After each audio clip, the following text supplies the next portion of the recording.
बार बार पंक्तियों में जोड़ने का मन करता है।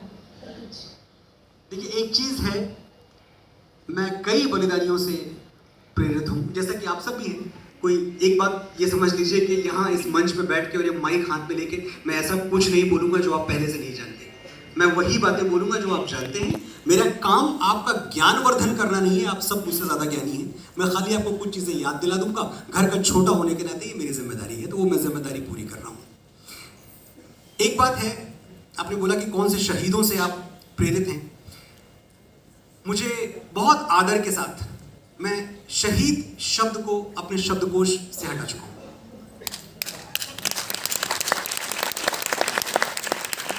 उसका एक छोटा सा कारण है, जिस दिन आप लोग सुन लेंगे शायद आपको लगे कि मैं बात ठीक कह रहा हूं। जो शहादत का कॉन्सेप्ट है, जो आइडिया है, ये हमारा नहीं है। शहादत का कॉन्सेप्ट क्लियरली अगर आप इसकी एटिमोलॉजी में जाएंगे, बहुत पढ़े लिखे लोग यहाँ बैठे हैं, आप इसके अंदर उतरेंगे तो आपको जो इसकी परिभाषा मिलेगी वो ये है कि इस्लाम के लिए जिहाद करता हुआ जो मारा गया वो शहीद है। मेरी जानकारी के मुताबिक भगत सिंह इस्लाम के लिए तो कोई जिहाद नहीं कर रहे थे। मेरी जानकारी के मुताबिक चंद्रशेखर आजाद पंडित जी हमारे, वो इस्लाम के लिए जिहाद नहीं कर रहे थे। मेरी जानकारी के मुताबिक महारानी लक्ष्मीबाई हमारी, मणिकर्णिका, वो किसी धर्म विशेष के लिए, किसी मजहब के लिए जिहाद नहीं कर रही थी। ये सब मेरे लिए बलिदानी है। इनके लिए वीर सावरकर ने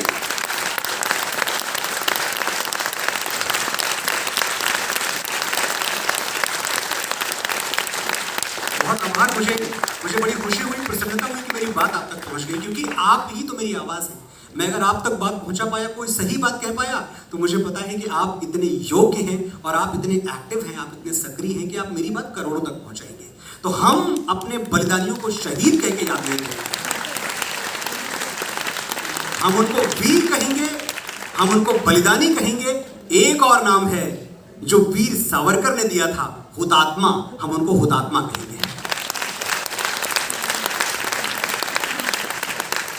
तो मैं कौन से बलिदानियों से प्रेरणा लेता हूं? एक तो दीदी सामने बैठी हुई हैं और मैं इतना उत्सुक था, मैं उनको 3 दिन पहले से फोन कर रहा हूं कि वैसे तो आप मुझे बुलाती हैं नहीं अपने कार्यक्रम में, इस बार मुझे किसी और ने बुला लिया है तो मुझे आपको सुनना है। तो आज मेरे आने का प्रयोजन इनको सुनना है, तो मैं उनको प्रतीक्षा नहीं करूंगा। ये बात मैं जल्दी से खत्म करके और चाहता हूं कि दीदी आए और सुनाएं। एक बार मालिनी जी के सम्मान में तालियां बजाएं आप लोग।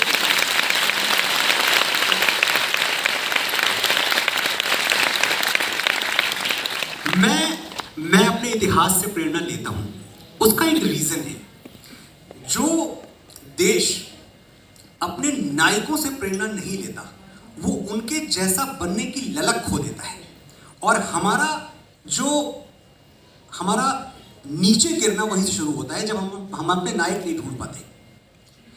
महर्षि अरविंद एक बड़ी अच्छी बात कहा करते थे, और वो बात आप सबको समझनी चाहिए और सुननी चाहिए।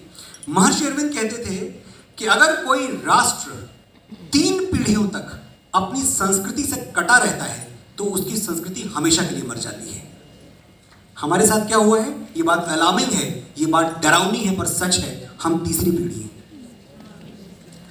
अगर हम नहीं समझे, अगर हम नहीं संभले, और अगर हमने भी ये सोचा कि आने वाली पीढ़ियां संभाल लेंगी, आने वाले बच्चे संभाल लेंगे, विश्वास कीजिए कोई नहीं संभालेगा, सब यही खत्म होगा। तो आपको संभालना है, मुझे संभालना है। जो लोग भुला देते हैं इतिहास को अपने, उन लोगों का भूगोल भी बाकी नहीं रहता। तो हमें अपना भूगोल बचाना है, तो अपना इतिहास याद रखना होगा। मैं प्रेरणा लेता हूं श्री वीर सावरकर से।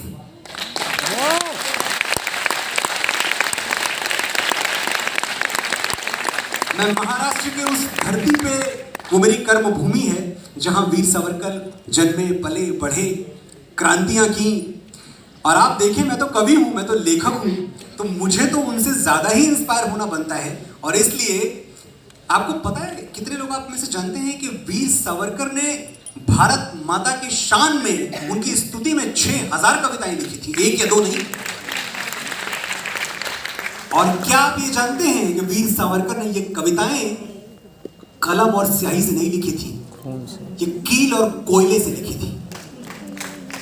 और कहां लिखी थी? किसी कागज पर नहीं, सेलुलर जेल की दीवारों पर खुरश खुरश कर उन्होंने 6000 कविताएं लिखी। ये थे वीर सावरकर।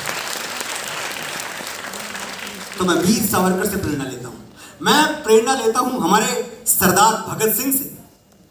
जब हम सरदार भगत सिंह की बात करते हैं तो हमारे जहन में एक चेहरा आता है कि जो बलिदानी है, जो वीर है, जो बहुत स्टर्न है, बहुत रिजिड है, भारत माता के लिए मर मिटने वाला है।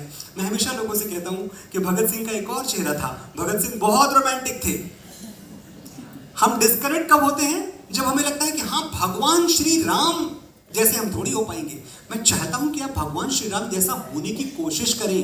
अगर हम अपने बलिदानियों जैसा, अपने वीरों जैसा, अपने भगवानों जैसा, अपने आराध्यों जैसा होने की कोशिश ही नहीं करेंगे तो फिर उनके होने का प्रयोजन असफल रहेगा। श्री राम चाहते हैं कि हम उनकी वाणी में जिए जो वो बोल के गए हैं, न भीतो मरणादस्मि केवलम दूषितम यशा। मैं मृत्यु से नहीं डरता, केवल अपयश से डरता हूं, अपनी कीर्ति के कलंकित होने से डरता हूं। हमें भी सिर्फ एक डर होना चाहिए कि हमारे साथ कोई अपयश न चले, हमारी कीर्ति ना कलंकित हो, बाकी कोई डर नहीं।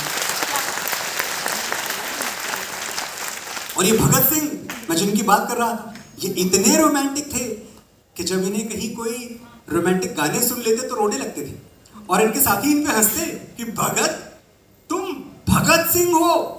तो कहते हाँ यार, लेकिन इस गाने में दर्द कितना है।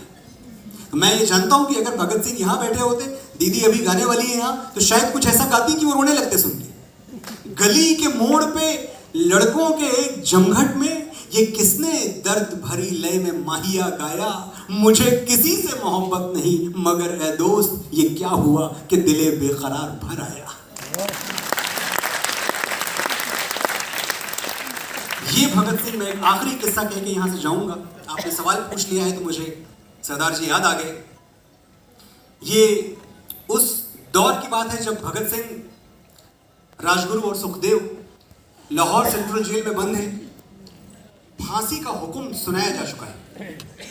सुनिएगा आप ध्यान से, क्या होता है बलिदान और क्या होता है भगत सिंह जैसा डेयर डेविल होना, और क्या होता है जैसे हम कहते हैं कि जो हमारे सिख भाई बहन जो हैं हमारे, जिनके अंदर वीरता डीएनए में होती है, तो वो डीएनए आता कहां से है?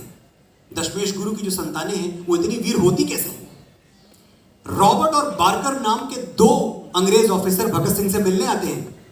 कहते हैं देखो भगत, हम अंग्रेज सरकार की ओर से एक संदेशा लेके आए हैं, तुम माफी मांग लो, क्षमा मांग लो, एक अपॉलजी लेटर लिख दो ब्रिटिश सरकार को, तुम्हारी माफी रद्द हो जाएगी, ये हमारा वादा है। सिर्फ एक चिट्ठी लिखनी है तुम्हें।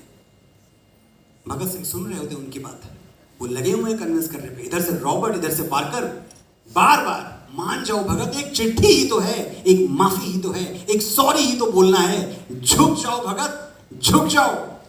और भगत सिंह कुछ बोलते नहीं है, लेकिन उनके चेहरे पर तैरती हुई मुस्कुराहट बोलती है कि तेरी हैवानियत की है तो बस औकात इतनी है, बहाकर बेगुनाहों का लहू इतराना आता है, गुरूरे बेखबर ये बात तुझको कौन समझाए, वो सर झुक ही नहीं सकता जिसे कट जाना आता है।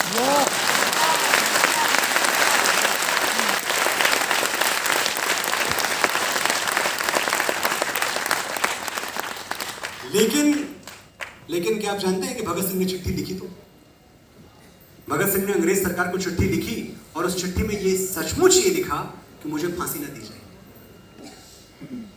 भगत सिंह ने लिखा कि मैं अंग्रेज सरकार से गुजारिश करता हूं कि मुझे फांसी ना दी जाए, क्योंकि फांसी अपराधियों को दी जाती है, मैं क्रांतिकारी हूं, मुझे भरे चौराहे पर गोली से उड़ा दे। ये बेगैरत अंग्रेज सरकार एक बलिदानी की इतनी सी ख्वाहिश, इतनी सी आरजू पूरी नहीं कर पाई।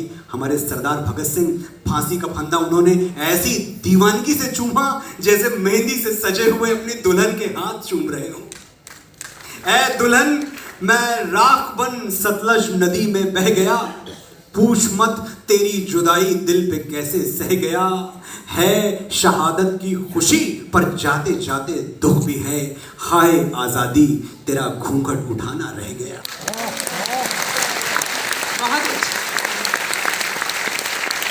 बहुत दूर तक बातें जाएंगी, मुझे लगता है आज के लिए नहीं। मनोज जी, जाते जाते एक और बहुत आपकी जो वाणी में रिश्तों की बात बहुत हृदय से जैसे आती है, फिर वो चाहे माँ से रिश्ते की बात हो, पिता से रिश्ते की बात हो, मातृभूमि से रिश्ते की बात हो, और बहुत सी ऐसी पंक्तियाँ हैं जो अन्य अन्य मंचों पर हमने सुनी हैं और जो हमारे दिल को छू जाती हैं। ऐसी कोई भी जो जाने से पहले ऐसी कुछ पंक्तियाँ जो आप बिल्कुल उन रिश्तों को सहेजे। आपका आदेश शिरोधारी है। अभी नवरात्रि चल रही थी और मैं एक बात हमेशा कह रहा था कि माँ को प्रसन्न करने का एक शॉर्टकट भी है। एक तो ये है कि आप कर ही रहे हैं, जाके जगराते कर रहे हैं, आरती जला रहे हैं, सब कुछ आप कर रहे हैं जो करना चाहिए, पर एक शॉर्टकट है जो मुझे पता है, और वो ये है कि अपने घर में जो आपकी माँ है आप उसका ध्यान रखें, मंदिर वाली माँ आपसे खुश हो जाएगी। साथियों, जब मैं भी थोड़ी देर पहले यहाँ आया था तो मैंने ये कहा था कि मैं, मालिनी दीदी, हम सब कलाकार लोग हैं और अक्सर हम कलाकारों को ये कहा जाता है कि भावना में बह जाते हैं। इनकी बात में सार तत्व नहीं है, सिर्फ भावनाएं हैं। और मैंने कहा था कि मैं डेटा से कुछ बातें साबित करके जाऊंगा, नंबर से बात करूंगा, क्योंकि अगर नंबर से बात नहीं करूंगा तो शायद जो मेरे छोटे भाई बहन हैं वो विश्वास न करें। एक चीज मैं आपको डेटा से और साबित करके आ जाता हूं, और वो ये है कि दुनिया में मां के प्यार का मुकाबला कोई और नहीं कर सकता। डेटा से बताऊंगा, नंबर से बताऊंगा। अगर आपने मुझे 1 मिनट 60 सेकंड ध्यान से सुन लिया तो शायद आज के बाद जब आप इस ऑडिटोरियम से बाहर निकलेंगे तो आपके मन में कोई शंका नहीं बचेगी, कोई संदेह नहीं बचेगा। देखो, मैं मानता हूं कि दुनिया का कोई रिश्ता छोटा या बड़ा नहीं होता, लेकिन मेरी मां के बराबर कोई और खड़ा नहीं होता। मैं मानता हूं कि दुनिया का कोई रिश्ता छोटा या बड़ा नहीं होता, लेकिन मेरी मां के बराबर कोई और खड़ा नहीं होता। मेरे इंतजार में खुली आंखों से बस वही सो सकती है, मेरे दुख में मुझसे ज्यादा बस वही रो सकती है। माथा चूम के मुकद्दर बदल देने का जादू उसी को आता है, और उसी का हाथ है जो थर्मामीटर से भी ज्यादा करेक्ट टेम्परेचर बताता है। मैंने रिश्तों की तमाम किताबें पढ़ के देख ली, पहले पन्ने पर मां का ही नाम लिखा था। वो मुझ पे तब से जान देती है जब मैं प्रेगनेंसी स्ट्रिप पर सिर्फ एक लकीर बन के दिखा था। और अब मैं मैथमेटिक्स दे रहा हूं आपको, हिसाब लगा के देख लो, दुनिया के हर रिश्ते में कुछ अधूरा आधा निकलेगा। एक मां का प्यार है जो दूसरों से 9 महीने ज्यादा निकलेगा। और अब जाते जाते तेरी मिट्टी में मिल जावा कि अगर कुछ पंक्तियां आप मन भर नहीं रहा है तो आप नहीं, मैं तेरी मिट्टी की पंक्ति। और मालिनी दीदी की प्रस्तुति के लिए भी बहुत इंतजार हम कर रहे हैं। एक बार जोरदार तालियां दोनों कलाकारों के लिए, आज हमारे मध्य है। और जी, तेरी मिट्टी की पंक्तियां मैं आपको सुनाऊं उसके पहले मुझे ये बताना जरूरी लगता है कि तेरी मिट्टी का जो जन्म है वो होता कहां से है।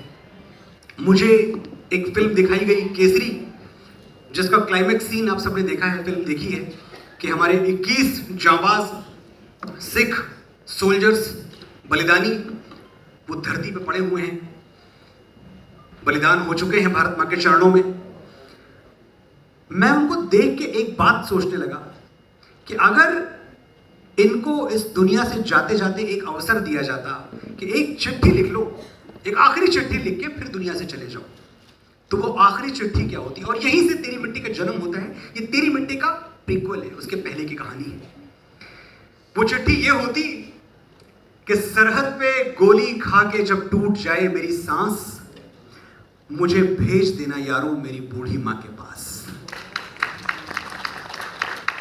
सरहद पे गोली खा के जब टूट जाए मेरी सांस, मुझे भेज देना यारों मेरी बूढ़ी मां के पास। बड़ा शौक था उसे मैं घोड़ी चढ़ूं, धमाधम ढोल बजे, तो ऐसा ही करना, मुझे घोड़ी पे लेके जाना, ढोल के बजाना, पूरे गांव में घुमाना, और मां से कहना बेटा दूल्हा बन के आया है, बहू नहीं ला पाया तो क्या बारात तो लाया है।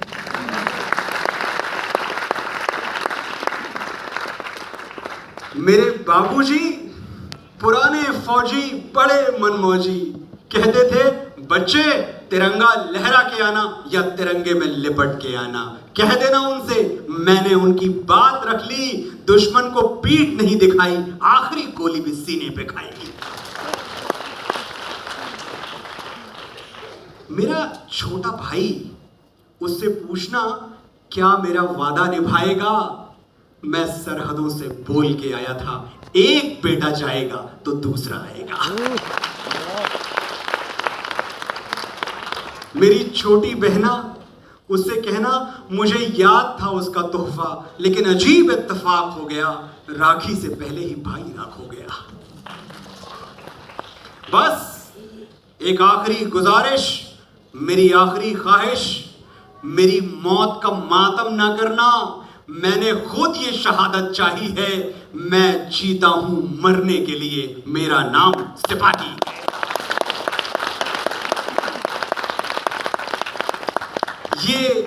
ये चिट्ठी, इस चिट्ठी से सूत्रपात होता है उस गीत का जो आपने सुना, जो आपके फोन की कॉलर टोन्स में है, जो इस देश का सिपाही जनगण मन और वंदे मातरम के बाद अपने होठों पे सजाए हुए घूमता है।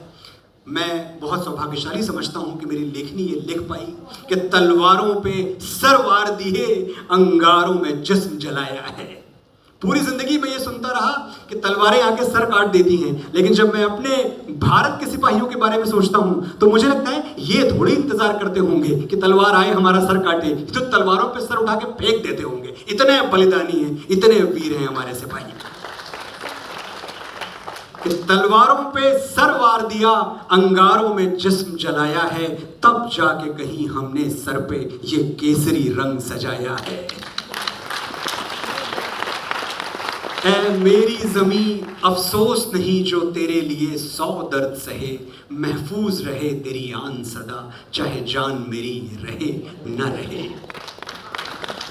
ऐ मेरी ज़मीं महबूब मेरी नस नस में तेरा इश्क बहे, फीका न पड़े कभी रंग तेरा, जिस्मों से निकल के खून कहे। ओ हीर मेरी तू हंसती रहे, तेरी आंख घड़ी भर नम ना हो, मैं मरता था जिस मुखड़े पर, कभी उसका उजाला कम ना हो। ओ माई मेरी क्या फिक्र तुझे, क्यों आंख से दरिया बहता है, तू कहती थी तेरा चांद हूं मैं और चांद हमेशा रहता है। तेरी मिट्टी में मिल जावां, गुल बन के मैं खिल जावां, इतनी सी है दिल की आरज़ू, तेरी नदियों में बह जावां, तेरे खेतों में लहरावां, इतनी सी है दिल की आरज़ू। जोरदार तालियों से अभिवादन। बहुत बहुत आपने अपनी वाणी से जो साक्षात हम सबको अभिभूत कर दिया, एक बार जोरदार तालियों से पुनः अभिवादन। अब आपसे ये आग्रह कि मालिनी दीदी की प्रस्तुति के लिए आप विटनेस रहेंगे जी।